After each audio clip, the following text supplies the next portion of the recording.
कंठात उमलते प्रगतीची भाषा. सल्ला हसरत शंका निरसन यात पुरे आशा. अभिमानाने घराघरातून, अभिमानाने घराघरातून नाद गरजुने आता. जय महाराष्ट्र जय महाराष्ट्र ही गाऊया गाथा. जय महाराष्ट्र ही गाऊया गाथा. जय महाराष्ट्र ही गाऊया गाथा. मंडळी नमस्कार. माहिती आणि जनसंपर्क महासंचालनालयाच्या या जय महाराष्ट्र कार्यक्रमात आपल्या सगळ्यांचं मनापासून स्वागत. आपल्याला माहिती आहे की 2 एप्रिल हा दिवस जगभरामध्ये ऑटिझम दिन, स्वमग्नता दिन म्हणून साजरा केला जातो. जगभर या दिवशी स्वमग्नतेच्या संदर्भात जनजागृतीच्या दृष्टीने अनेक कार्यक्रम आयोजित केले जातात, अनेक उपक्रमांची सुरुवात केली जाते. आपणही या दिनाचं औचित्य साधून आज याच विषयाची अधिक माहिती घेणार आहोत आणि त्यासाठी आपण स्टुडिओमध्ये आमंत्रित केले बालरोग आणि बालविकास तज्ज्ञ डॉक्टर सुचित तांबोळी यांना. नमस्कार डॉक्टर. नमस्कार. नमस्कार डॉक्टर. 2 एप्रिल हा दिवस हा जगभर स्वमग्नता दिन, ज्याला आपण ऑटिझम डे म्हणून साजरा केला जातो. स्वमग्नता म्हणजे नेमकं काय, इथून आपण सुरुवात करावी. स्वमग्नता म्हणजे काय की ही जी मुलं असतात ही स्वतःच्या नादात असतात, हां, म्हणून आपण त्यांना स्वमग्न म्हणतो. बरोबर. आता ही मुलं कशी असतात की हे अदृश्य अपंगत्व आपण म्हणतो त्या प्रकारचं असतं की ज्याच्यामध्ये ही मुलं दिसायला नॉर्मल असतात, अगदी व्यवस्थित इतर मुलांसारखे दिसतात. त्यांना आपल्याला जर असं लांबून कोणी बघितलं तर त्यांना लक्षात येत नाही की ही मुलं दिव्यांग असू शकतील. पण या मुलांच्या मध्ये अडचण अशी असते की त्यांच्यामध्ये इमोशनल म्हणजे त्यांचे जे भावनिक पातळी असते ती त्यांची कमी असते, सामाजिक पातळी कमी असते. कारण सामाजिकरित्या ते कम्युनिकेशन चांगलं करू शकत नाहीत, संपर्क चांगला साधू शकत नाहीत, चांगले मित्र गोळा करू शकत नाहीत. आणि त्याचबरोबरीने त्यांना वास, चव किंवा स्पर्श याचं काही याच्यामध्ये अतिरेकी ज्ञान असतं. म्हणजे उदाहरणार्थ आपल्या घरातली कुकरची शिट्टी असते की ते कुकरची शिट्टी वाजल्यावर आपल्याला काही वाटत नाही, पण या मुलांना एकदम असं काही रडायला लागतं आणि असं काही त्यांना त्रास होतो की त्यांना आपल्याला वाटतं याला काय झालंय बाबा. म्हणजे कुकरच्या शिट्टीचा आवाज सुद्धा असह्य होऊ शकतो. अशा प्रकारचं या मुलांचं काही वेळेला वर्तन असतं. पण मग हे साधारणतः कधी लक्षात येतं? म्हणजे हे फार महत्वाचं आहे की हा आजार असतो जन्मापासून, बरं, परंतु तो लक्षात येतो 1 वर्षाच्या नंतर. म्हणजे ज्यावेळी मूल खऱ्या अर्थाने समाजामध्ये वावरते किंवा प्रतिसाद द्यायला लागतो. म्हणजे आजार जरी जन्मालापासून असला तरी त्याच्या अपेक्षा ज्या असतात समाजाच्या, ज्या सामाजिक आणि कम्युनिकेशनच्या म्हणजे संपर्काच्या दृष्टिकोनातून आणि बोलण्याच्या दृष्टिकोनातून भाषिक क्षमता ज्या असतात त्याची जेव्हा डिमांड होते त्यावेळेला तो आजार लक्षात यायला लागतो. बरोबर. पण मग ही मुलं जन्माला येण्याचं कारण काय नेमकं? याचं बऱ्याच काही संशोधन याच्यामध्ये संशोधन असं आहे की आता काही गुणसूत्रांच्या बाबतीमध्ये आहे किंवा काही सिरोटोनिन नावाचा द्राव आहे, परंतु कुठलीही थिअरी आतापर्यंत प्रूव्ह नाहीये. याच्यामध्ये कुठलंही कारण अद्याप पावतो आपल्याला समजलेलं नाही. वेगवेगळ्या शक्यता मांडल्या गेलेल्या आहेत, शक्यता मांडल्या, अजून काही निश्चित कारण नाही समजलेलं.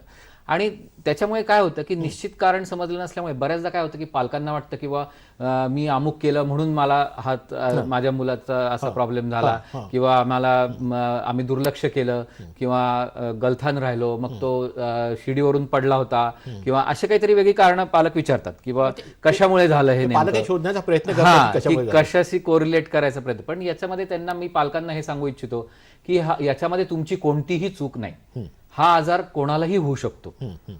म्हणजे स्वमग्न मूल जन्माला येण्याचं जे काही कारण आहे ते कारण अजून निश्चित नाही, परंतु तरी सुद्धा कोणकोणती कारणं साधारणतः मांडली गेलेली आहे त्याच्यामध्ये शक्यता म्हणून? त्याच्यामध्ये सर्वात महत्वाचं काय असतं की आपल्या मेंदूमध्ये मज्जातंतूंचं जाळं असतं. बरोबर. आणि हे जाळं जे असतं हे जाळं काही ठिकाणी तुटलेलं असतं या मुलांमध्ये.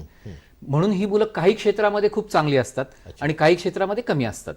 पण आपल्याला मतिमंदत्वातला आणि ऑटिझमचा किंवा स्वमग्नतेचा आजारामधले फरक काय असतो की मतिमंदत्व हे सगळ्या क्षेत्रात कमी असतात आणि ही मुलं काही क्षेत्रात कमी असतात, काही क्षेत्रात चांगली असतात. आणि त्यांचं मेंदूच्या मज्जातंतूचं जाळं काही ठिकाणी तुटल्यामुळे त्यांचा हा अडचण जास्त असते. बरोबर. तेव्हा जी सांगितलं की साधारणतः 1 वर्षाच्या सुमाराला हे लक्षात यायला लागतं थोडंसं, पण हे लक्षात येतं म्हणजे नेमकं काय काय त्याची लक्षणं? हे खूप छान विचारलं. कारण याच्यामध्ये कसं असतं की बऱ्याचदा पालक असे सांगतात अहो तो चांगला 1.5 वर्षाच्या वेळेला 2 वर्षाच्या वेळेला माझ्याशी बोलत होता. हा. तो 2-4 शब्द बोलायचा, वाक्य बोलायला सुरुवात केली होती आणि नंतर काय झालं माहिती नाही, काही शब्द विसरायला लागला तो. ही अशी एक ठराविक हिस्ट्री असते की रिग्रेशन ऑफ माइलस्टोन्स म्हणतात, की ज्याच्यामध्ये बुवा ते शिकलेलं विसरतात, भाषिक क्षमता शिकलेली कमी होते. त्या काही मुलांच्या बाबतीमध्ये असं असतं की तो बोलायलाच उशिरा लागलेला असतो. मग काही पालक असे म्हणतात की बुवा काही नाही तो उशिरा बोलेल. काही घरांमध्ये आपल्याकडे फार असतं की बुवा काही नाही उशिरा बोलेल. अहो न्यूटन पण उशिरा बोलला होता, 4थ्या वर्षी बोलला, पण याचा अर्थ सगळे न्यूटन असतात असं नाही.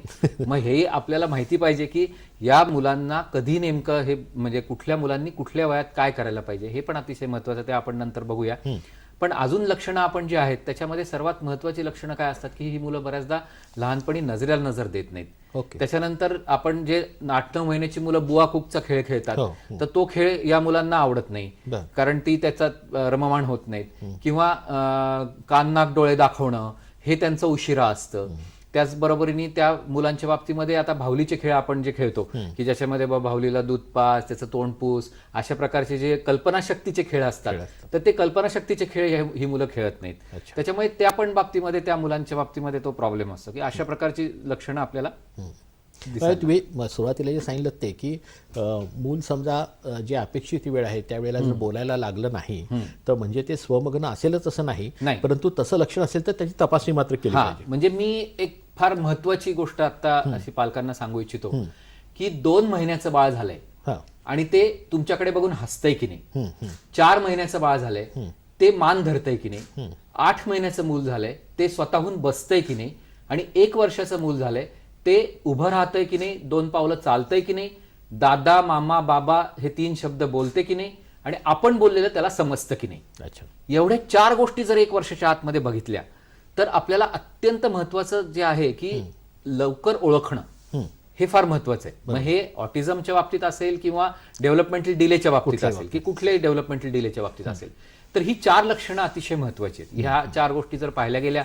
आणि मग आपल्याकडे काही वेळेला काय होतं की आजी सांगते अरे काही नाही तू उशिरा मान धरली होती, तू उशिरा हे केलं होतं काय त्याचं. पण बाकीचे म्हणजे आता समजा पालथं पडणं असेल, इतर असेल, ही माइलस्टोन्स कदाचित व्हेरिएबल असू शकतात. परंतु हे जे 4 माइलस्टोन्स आहेत हे त्या वयात जर होत नसतील तर तुम्ही नक्कीच बालरोग तज्ञांचा सल्ला घ्यायला पाहिजे असं मी सुचवेन. चांगली अतिशय महत्त्वाची माहिती दिलीत, आपल्या सगळ्या दर्शकांच्या दृष्टीने ती उपयोगी ठरेल. डॉक्टर तुम्ही मगाशी असं बोललात की जी अनेक याची कारणं किंवा शक्यता आहेत त्यामध्ये कसं की मज्जातंतू जे आहेत आपले मेंदूमध्ये, तर त्याचं जे जाळं असतं ते कुठेतरी तुटलेलं असतं किंवा त्यातले काही भाग हा त्यामुळे आपण डिस्ट्रॉय झालेला असतो, खराब झालेला असतो अशा अर्थाने. पण मग ही कुठल्या क्षेत्रामध्ये ही मुलं कार्यकुशल असतात आणि कुठल्या क्षेत्रात मागे पडतात, असा काही ठोकताळा आहे का त्याचा? आता या मुलांच्या बाबतीमध्ये कसं असतं की त्यांना पद्धतशीरपणा आवडतो. बरं. त्याच्यानंतर त्यांची रूट मेमरी चांगली असते. म्हणजे तुम्ही आता आपल्याकडे मानांकन काय असतं की मुलगा हुशार असण्याचा, एबीसीडी येतं का आणि 1 2 3 4 येतं का. आपल्या आई वडिलांना बाकी कुठलं काही माहित नसतं. शाळेत पण तेच विचारतात. म्हणजे त्यांचं कसं असतं की माझ्या मुलाला एकदा 1 2 3 4 आणि एबीसीडी आली म्हणजे माझं आयुष्याचं सार्थक झालं. तर असं जे पालकांचं असतं ते एकदम चुकीचं असतं. खरं तर काय व्हायला पाहिजे की 6 वर्षाच्या आतल्या मुलांसाठी बुद्धीचे 6 भाग असतात. एक म्हणजे मोठ्या स्नायूंचा विकास, दुसरं लहान स्नायूंचा विकास, त्यानंतर बौद्धिक विकास, सामाजिक विकास, व्यक्त भाषा विकास आणि ग्रहण भाषा विकास. या 6 क्षेत्रात मुलांची खरं तर बुद्धी चांगली वाढत असते. आणि या 6 क्षेत्रामध्ये तो कुठे आहे हे बघण्याची गरज असते. ते जर प्रॉपरली बघितलं गेलं तर मग आपल्याला त्याच्यामध्ये सांगता येतं. पण त्याच्याविषयी आपण त्या गोष्टी बघत नाही. आता याच्यामध्ये काय होतं, काही वेळेला या मुलांच्या बाबतीमध्ये व्यक्त भाषा विकास चांगला नसेल, कारण ती मुलं बोलायला उशिरा लागतात. काही मुलं तर बोलत पण नाहीत. म्हणजे 50% मुलांच्या बाबतीमध्ये हा अडचण असते की त्यांना म्हणजे काही पालक असे म्हणतात की हा ऐकतो की नाही आम्हाला शंका आहे.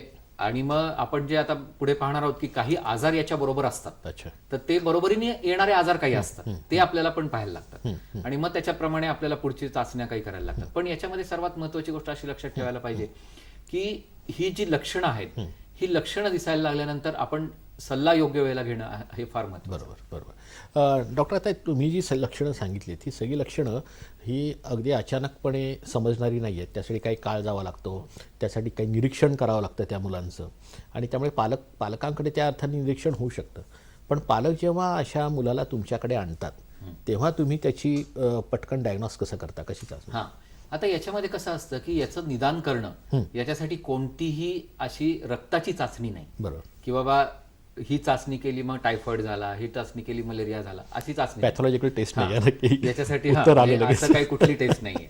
त्याच्यामुळे काय होतं की याच्यामध्ये ज्या चाचण्या आहेत या सगळ्या मानसिक चाचण्या आहेत. आता उदाहरणार्थ पहिल्या वर्षासाठी एमचॅट नावाची चाचणी असते की ज्या चाचणीमध्ये काही तुम्हाला पालकांना सोडवायला काही प्रश्नपत्रिकासारखं दिलं जातं आणि त्याच्यामध्ये विचारलं जातं की तुमचं मूल हे करतं का, ते करतं का, हे कधी केलं, ते कधी, आणि मग ती चाचणीचे रिझल्ट पाहून, त्याचे मार्क पाहून त्याप्रमाणे त्याचं ठरवलं जातं की या मुलाला ऑटिझमची शक्यता म्हणजे आहे का नाहीये. पालकांनी केलेली निरीक्षणं तुम्ही आधी नोंदवून घेता. हा, आणि मग त्याच्यानंतर ती त्याचं त्या चाचणीचं कसं इंटरप्रिटेशन करायचं हे डॉक्टरांना माहिती असतं आणि त्याप्रमाणे ते सांगतात की बा याला ऑटिझमची शक्यता आहे का नाहीये.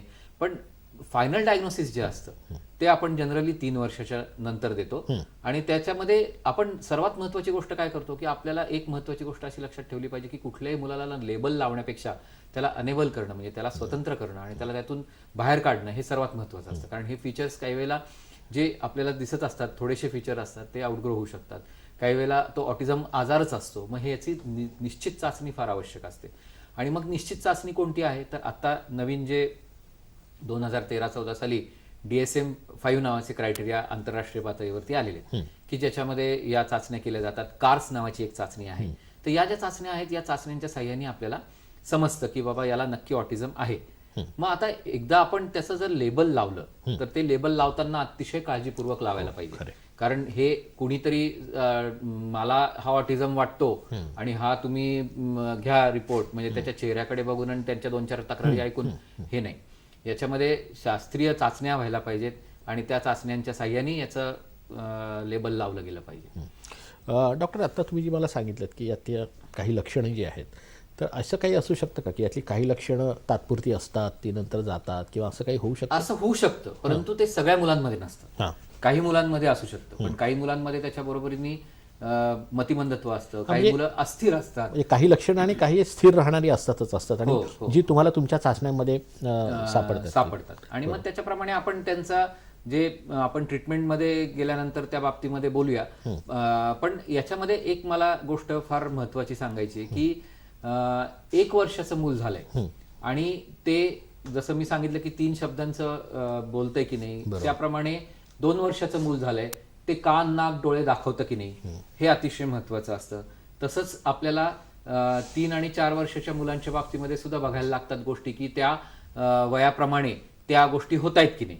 म्हणजे उदाहरणार्थ आपण असं धरून चालू की बा त्या मुलांना वाक्य पूर्ण बोलता येतात की नाही.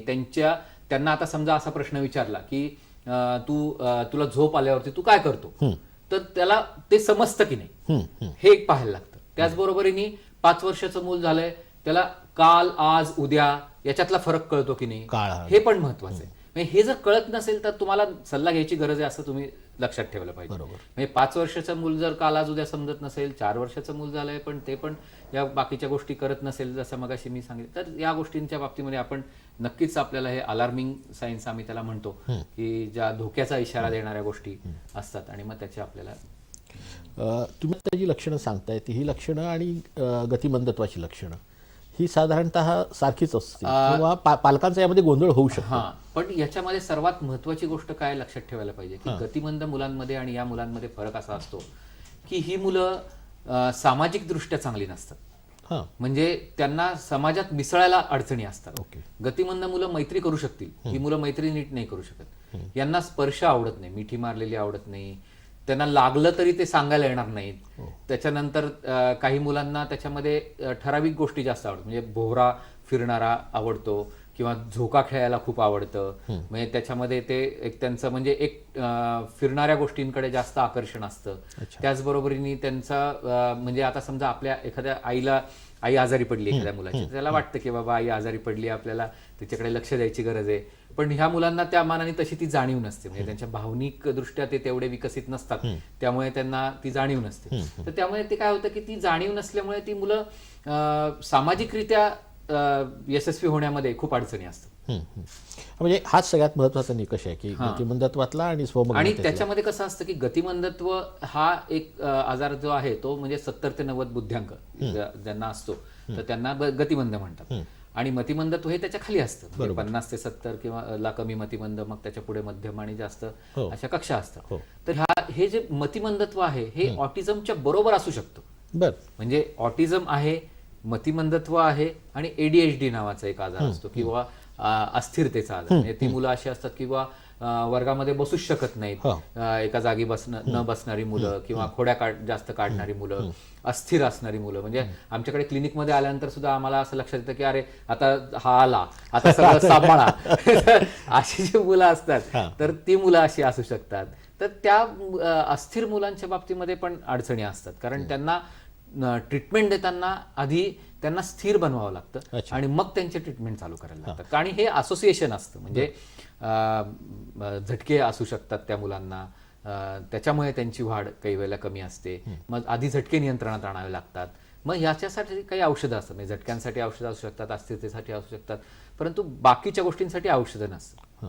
डॉक्टर, तुम्ही आता अस्थिरता हा शब्द वापरलात, मला त्या विषयावरती जरा तुमच्याकडनं अधिक माहिती घ्यायची आहे, पण त्याआधी आपण घेऊया एक छोटीशी विश्रांती. दूरदर्शी निर्णय, गतिमान सरकार, आपले सरकार प्रगती पथावर, महाराष्ट्र नवा घडणार. सामान्यांच्या हितासाठी आपले सरकार आहे पाठी. जलयुक्त शिवार टंचाई मुक्तीसाठी, मेक इन महाराष्ट्र योजना उद्योगासाठी. नगर विकासाला चालना, स्मार्ट बनवेल शहरांना. सेवा हमीचे विधेयक लाभले सामान्यांना. आधुनिक तंत्रज्ञाने रुग्णालयांचा कायापालट, पालक महिला तरुणांसाठी नवी शोधली वाट. शिवरायांचे सागरी स्मारक महाराष्ट्राला स्फूर्तीदायक, पुढचे पाऊल पुढेच टाकून महाराष्ट्र नवा घडला. महाराष्ट्र नवा घडला. भक्कम सशक्त गतिमान महाराष्ट्र. 2 एप्रिल हा स्वमग्नता दिवस, ऑटिझम डे, आणि त्यानिमित्तानं आपण त्याविषयीची माहिती करून घेतोय डॉक्टर सुचित तांबोळी यांच्याकडनं. डॉक्टर, मगाशी तुम्ही अस्थिरता हा शब्दप्रयोग एक शब्द वापरलात. ही जी अस्थिरता आहे, ही अस्थिरता वर्तनातली अस्थिरता आहे की शारीरिक हालचालींवरचं नियंत्रण सुटल्याची अस्थिरता? ही दोन्हीकडची असते. म्हणजे याला attention deficit hyper activity disorder असं आजाराचं नाव आहे, म्हणजे ADHD असं म्हणतात. त्याच्यामध्ये काय असतं की त्या मुलांचं अटेन्शनही चांगलं नसतं, कारण त्यांना आता आपल्याला पहिल्यांदा हे माहिती पाहिजे की नॉर्मल अटेन्शन काय असतं. बरोबर. कारण 3 वर्षाच्या मुलाचं अटेन्शन पाहिजे 5 मिनिटं, त्याच्यानंतर दरवर्षी ते अटेन्शन वाढतं 5 मिनिटांनी. म्हणजे जास्तीत जास्त अटेन्शन असतं 50 ते 60 मिनिटं. म्हणून वय किती वाढलं तरी ते वाढत जात नाही वाढत. म्हणजे 12 वर्षाच्या नंतर ते वाढत नाही. तर त्याच्यामुळे काय असतं, म्हणूनच आपले वर्ग जे असतात त्याचे 40-45 मिनिटं झाले की मुलं सगळे अस्वस्थ का होतात आणि 25 मिनिटाचे तास का केले जातात, ते त्याचं कारण हे असतं. पण तसंच आपल्याकडे हे मात्र पाळलं जात नाही की बालवाडीच्या, म्हणजे जपानमध्ये असं केलं जातं की जिथे बालवाडीच्या मुलांचे 3 वर्षाचं मुलं असेल तर 5 मिनिटाचा वर्ग असतो, किंवा 4 वर्षाचं मुलं असेल तर 10 मिनिटं. कारण आमच्याकडे काय होतं की पालक जेव्हा येतात ना, ते म्हणतात किंवा अहो डॉक्टर, ते माझी मुलगी ना अभ्यासच करत नाही. असं माझ्याकडे एक बाई आली आणि मला काय वाटलं की असेल 10वीतली वगैरे मुलगी, आणि ती माझ्या शेजारी अशी बागडणारी मुलगी होती, चांगली 3-4 वर्षाची. अहो म्हणलं हिने, अहो म्हणे तिने अर्धा तास तरी बसायला नको का अभ्यासाला? आता तिने काय अभ्यास, तिने शाळेतच जायला नकोय तर ती अभ्यास काय? आणि मग त्याच्यासाठी तिला क्लास लावणार, त्याच्यासाठी या गोष्टी करणार. आणि मग ती मुलं म्हणजे त्यावेळेला तिची मुलं, नॉर्मल मुलं पण अस्थिर होतात, कारण त्यांना ते आवडत नाही म्हणून ते अस्थिर होतात. तर हा वेगळा मुद्दा आहे. म्हणजे अस्थिरता ही परिस्थिती सापेक्ष असते, काही मुलांमध्ये असते, तर ती परिस्थिती सापेक्ष अस्थिरता ही वेगळी.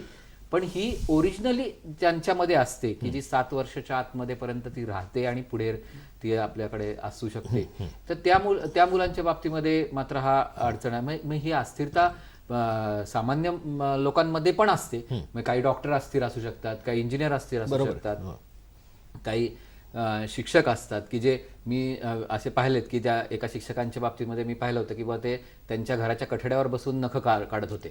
म्हणून मी त्यांच्या विद्यार्थ्यांना विचारलं तर ते म्हणले, अहो ते कधीच वर्गात खुर्चीवर बसलेले नाहीत, ते सारखे त्या रांगेतून फिरत असतात. म्हणजे हा वेगळ्या प्रकारची अस्थिरता असते. तर ह्या मुलांच्या बाबतीमध्ये अस्थिरतेच्या बाबतीमध्ये मानांकन जसं DSM-5 मी मगाशी सांगितलं तसं अस्थिरतेचे पण DSM-5 क्रायटेरिया असतात आणि त्याच्यामध्ये त्या क्रायटेरियांमध्ये ते बाळ बसते की नाही हे पाहायला लागतं. हा आजार कोणाच्याही बरोबर असोसिएटेड असू शकतो. म्हणजे मतिमंद मुलं अस्थिर असू शकतात, आपले ऑटिझमची मुलं असू शकतात अस्थिर, किंवा बाकीची मुलं अस्थिर असू शकतात. तर अस्थिरतेसाठी काय असतं की नॉर्मल मुलं सुद्धा अस्थिर असू शकतात, हुशार मुलं पण असतात, त्यांना उपचार असतात आणि ते उपचार अतिशय चांगले उपचार, महत्वाची गोष्ट म्हणजे औषधाचे असतात.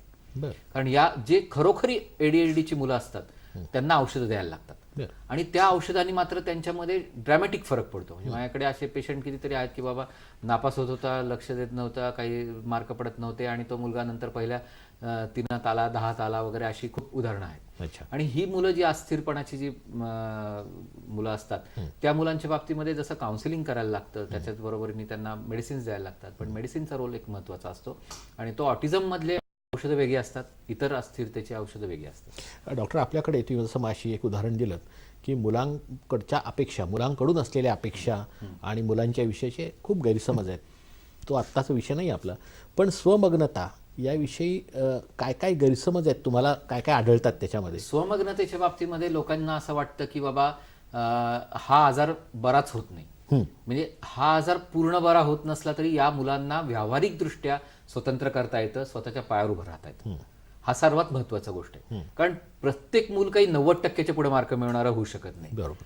आणि अशी जगात कुठलीही औषधं नाही. म्हणजे मी हे सर्वात महत्वाचं सांगू शकतो. कारण बरेच 2 समज काय आहेत की एक म्हणजे डॉक्टर औषध द्या आणि माझ्या मुलाला बरं करा, आणि औषध नाही दिलं तर तो डॉक्टर वाईट आहे, कारण त्याला कळतच नाही. म्हणजे तर औषध दिल्यानंतर बरं, म्हणजे 90% वर जाणारी जर मुलं असती तर सगळ्यांनी औषध खाल्लं असतं, सगळे 90% पुढे गेले असते. पण दुर्दैवाने जगात असं औषध नाहीये.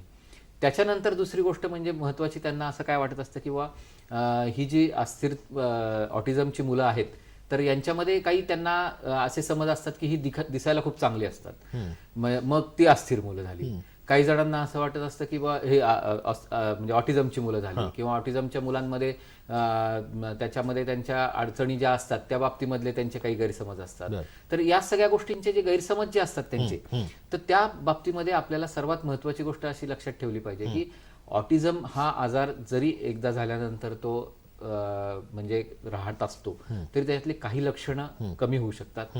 त्याच्याबरोबरीने उपचारांनी काही गोष्टींमध्ये बदल घडू शकतो आणि त्या मुलांच्या मध्ये आपल्याला निश्चितपणे वेगवेगळ्या गोष्टी करायला लागतात की ज्याच्यामध्ये जन्मल्यापासूनच त्याचं ट्रेनिंग द्यायला लागतं.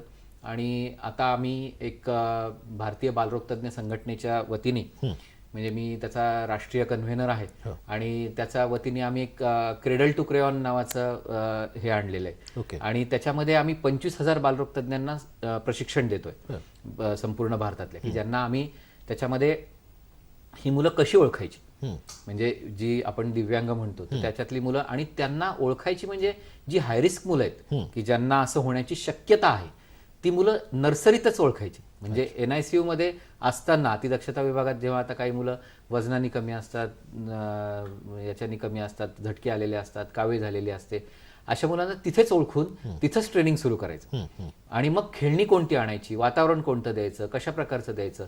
म्हणजे मी एक मुलांच्या समृद्ध जीवनासाठी नावाचं पुस्तक लिहिलेलं आहे की ज्याच्यामध्ये या सर्व गोष्टी आपण दिलेल्या आहेत की खेळणी कोणती आणायची, वातावरण काय द्यायचं, हे जन्मल्यापासून 10 वर्षापर्यंत आपण व्यवस्थित त्याच्यामध्ये करू शकतो. आणि खरं तर या मुलांचं प्रगती पुस्तक हे त्यांच्या या 6 क्षेत्रांवरती पाहिजे की जे मोठ्या स्नायूंचा विकास, लहान स्नायूंचा विकास, बौद्धिक विकास, सामाजिक विकास, व्यक्त भाषा विकास आणि ग्रहण भाषा विकास.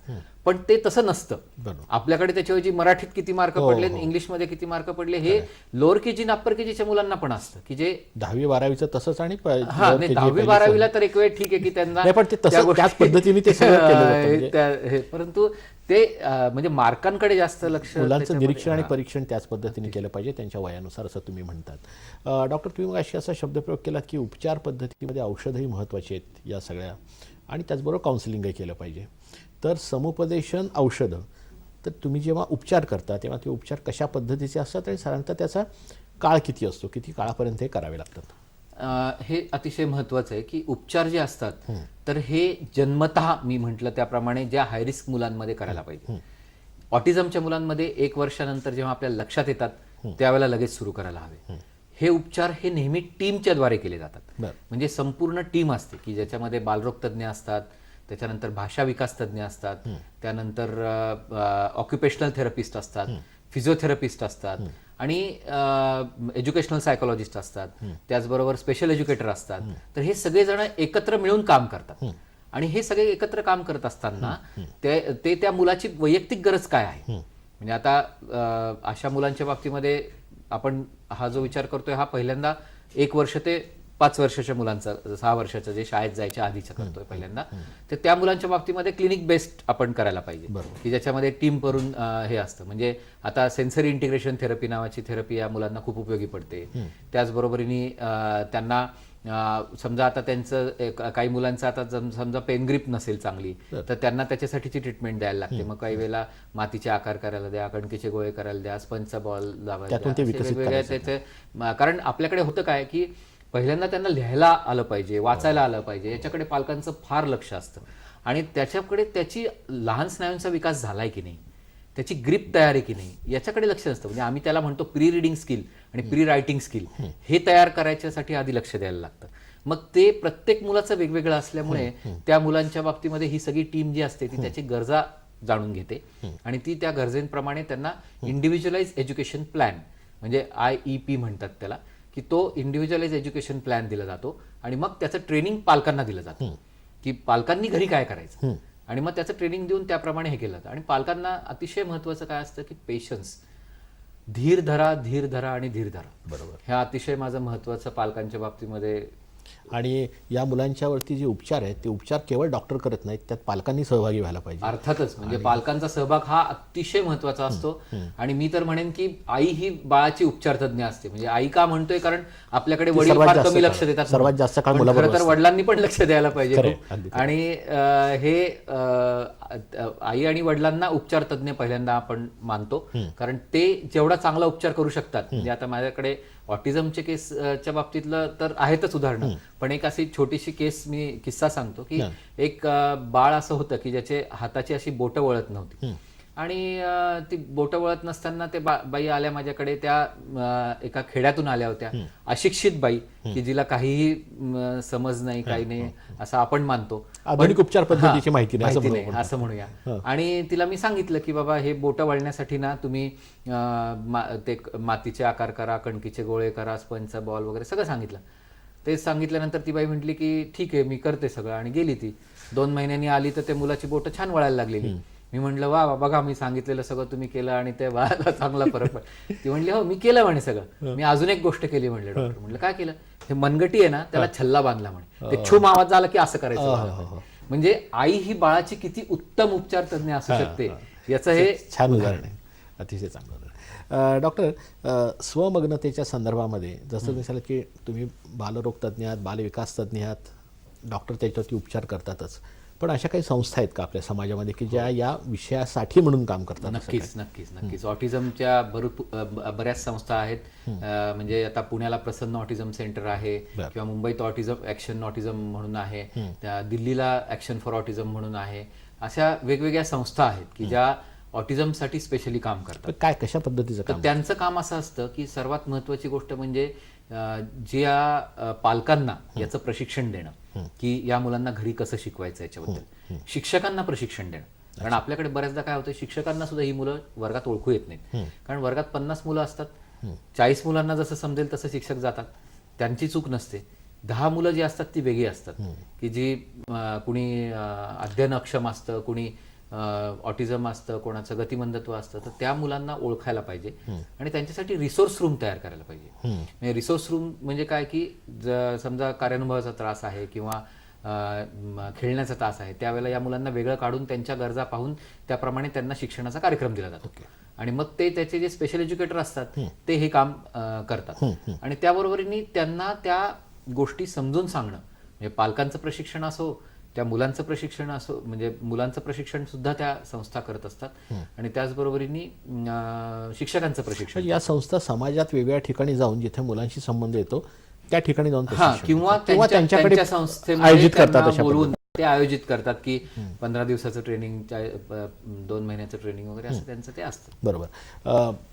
अशा संस्था आहेत, डॉक्टर आहेत, पण आता सगळ्यात मोठं आपल्याकडे जसं डिजिटल लिटरसी वाढत चाललेली आहे तसं लोक नेटवरती खूप गोष्टी शोधतात आणि त्यामुळे नेटवरती योग्य माहिती मिळणं आणि ज्याला आपण विश्वासार्ह माहिती मिळणं असं दोन्ही पद्धतीने फार महत्वाचा प्रश्न आहे हा. कारण हल्ली काय होतं की बरेचसे पालक हे पूर्वतयारी करूनच आलेले असतात आणि त्यांना हे म्हणजे आता ऑटिझम वरती जर म्हणजे मला वाटतं 2 लाखापेक्षा जास्त पानं असतील की जे नेटवरती आपल्याला कित्येक लाखो पानं असतील आणि याच्यामध्ये कोणत्या योग्य आहे म्हणजे आता समजा उदाहरणार्थ ॲक्शन फॉर ऑटिझम जी दिल्लीची संस्था आहे तर त्यांची जी वेबसाईट आहे अप्रतिम वेबसाईट आहे की ज्याच्यामध्ये तुम्हाला सगळ्या गोष्टीची माहिती मिळू शकते. ॲक्शन फॉर ऑटिझम आणि ती न्यू दिल्लीची आहे ती साईट आणि अतिशय चांगली साईट आहे. तर त्याचबरोबरीने ऑटिझमच्या काही ज्या संस्थांची मी उल्लेख केला त्यांची आहे तर त्या संस्थांच्या मध्ये म्हणजे त्यांच्या साईटवरती जाऊन आपण त्यांच्या जी माहिती आहे जी विश्वासार्ह असते त्याचा उपयोग आपल्याला करायला पाहिजे. येस डॉक्टर, खूप महत्त्वाची माहिती तुम्ही देतात. हीच माहिती आपल्याला आणखीनही आपल्याकडे काही प्रश्न आहेत ते प्रश्न मी तुमच्याकडनं जाणून घेईन, पण त्याआधी घेऊ एक छोटीशी विश्रांती. पाणी टंचाई आणि दुष्काळ निवारणाच्या दीर्घकालीन कायमस्वरूपी उपाययोजना जल आणि मृद संधारणातून दरवर्षी 5,000 याप्रमाणे पुढच्या 5 वर्षात 25,000 गावं टंचाई मुक्त करणार. 10,000 साखळी बंधाऱ्यांची निर्मिती. गावागावात जलसंधारणाचे छोटे छोटे प्रकल्प उभारण्यावर भर. जलसंधारणातून पाणी अडवा पाणी जिरवा मोहीम. शेती तसंच पिण्यासाठी शाश्वत पाणी पुरवठा देणारं जलयुक्त शिवार अभियान.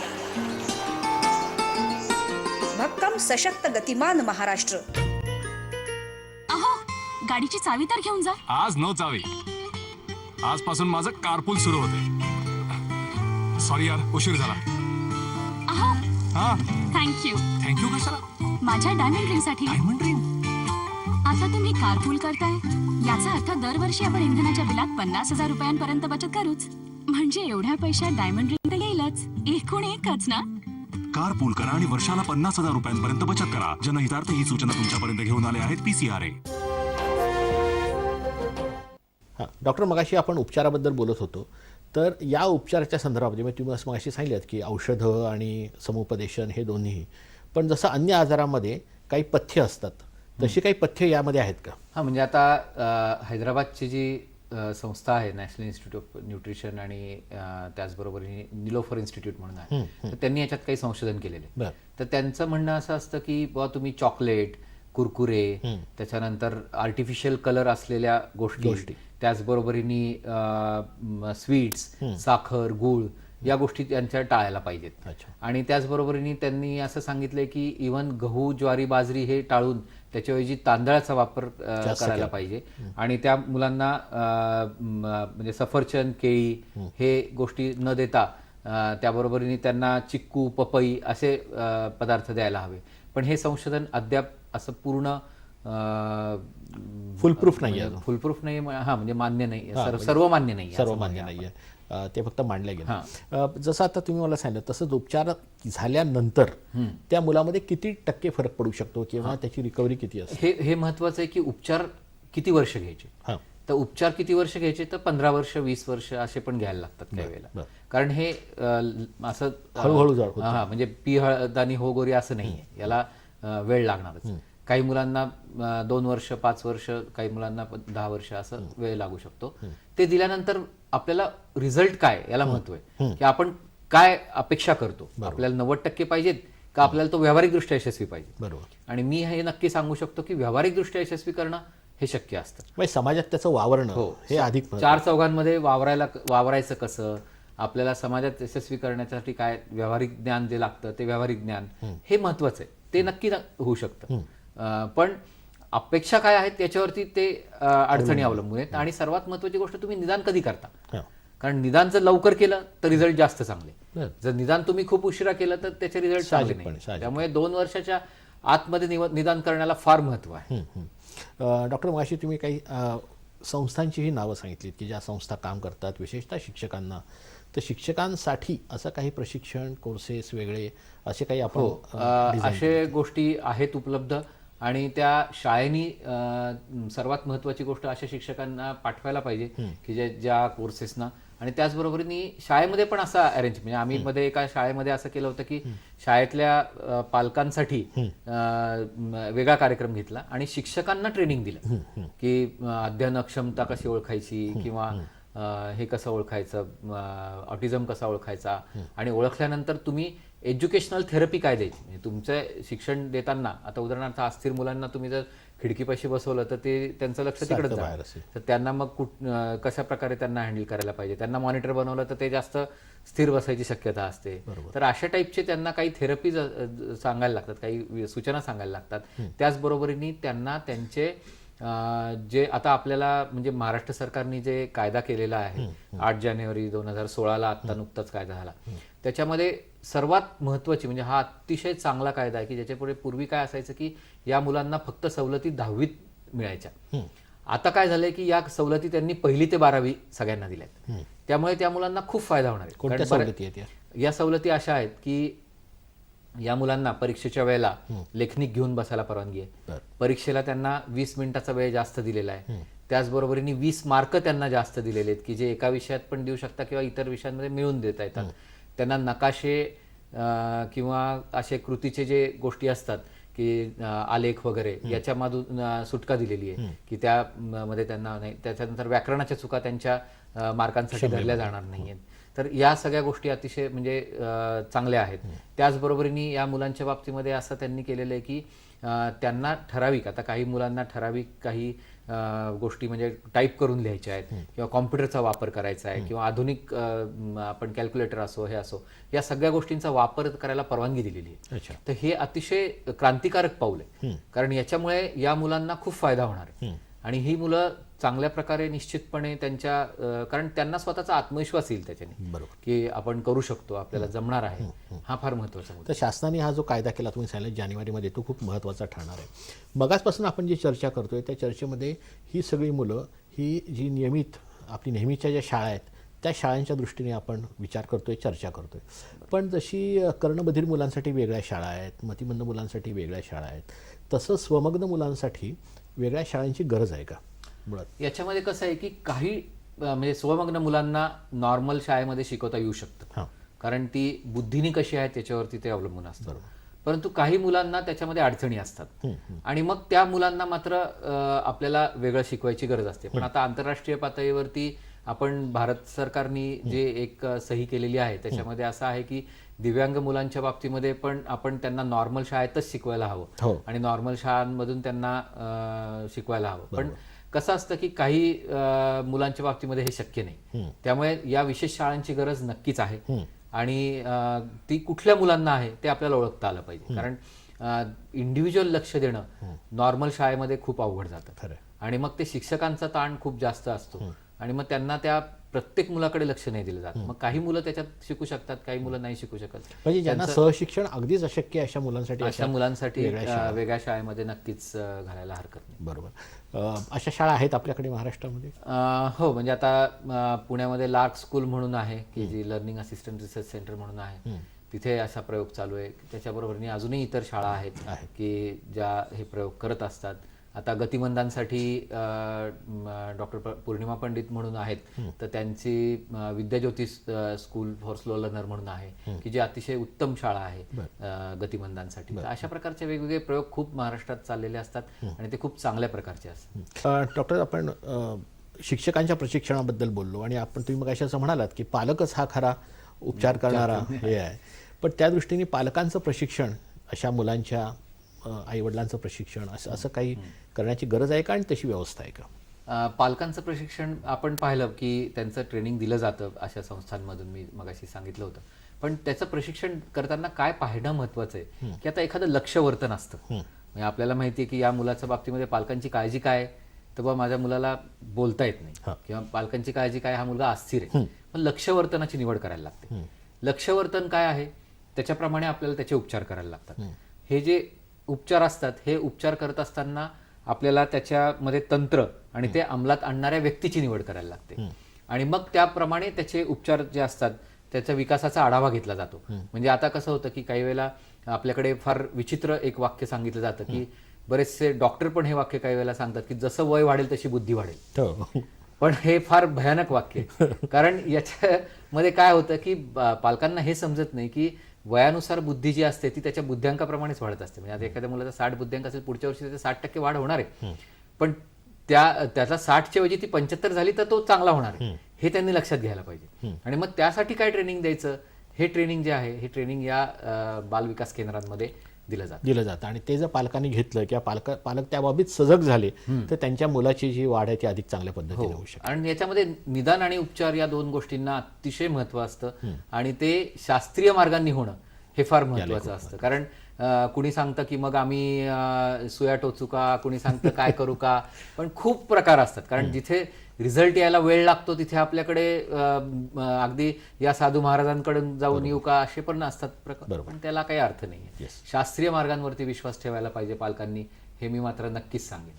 हे जे स्वमग्नता आहे याच्याबद्दल आपण चर्चा केली आणि त्यातून तुम्ही मला खूप चांगली वेगळी माहिती दिलीत. मला वाटतं की महाराष्ट्रातल्या अनेक पालकांना त्याचा उपयोग होईल. त्यांना त्या पद्धतीचं मूल कुठे दिसलं तर त्याबद्दलचा सल्लाही देता येईल. वेळ कमी असतो त्यामुळे आपण ओळख या स्वरूपामध्ये ही चर्चा करू शकतो. पण या पालकांना आता आपण जे बोललो त्यापेक्षा वेगळा असा काही तुम्ही संदेश द्याल का? मला असं वाटतं की पालकांना सर्वात महत्त्वाचा सल्ला माझा असा राहील की जेवढ्या लवकर तुम्ही या मुलांना ओळखू शकाल की जी मुलं सामाजिकदृष्ट्या आपल्याला चांगली नाही वाटत आहेत किंवा जी भावनिकदृष्ट्या चांगली नाही वाटत आहेत, आणि मी मगाशी सांगितलेल्या ज्या गोष्टी आहेत त्या पाहिल्या, तर तुम्ही ताबडतोब डॉक्टरांचा सल्ला घ्यायला पाहिजे.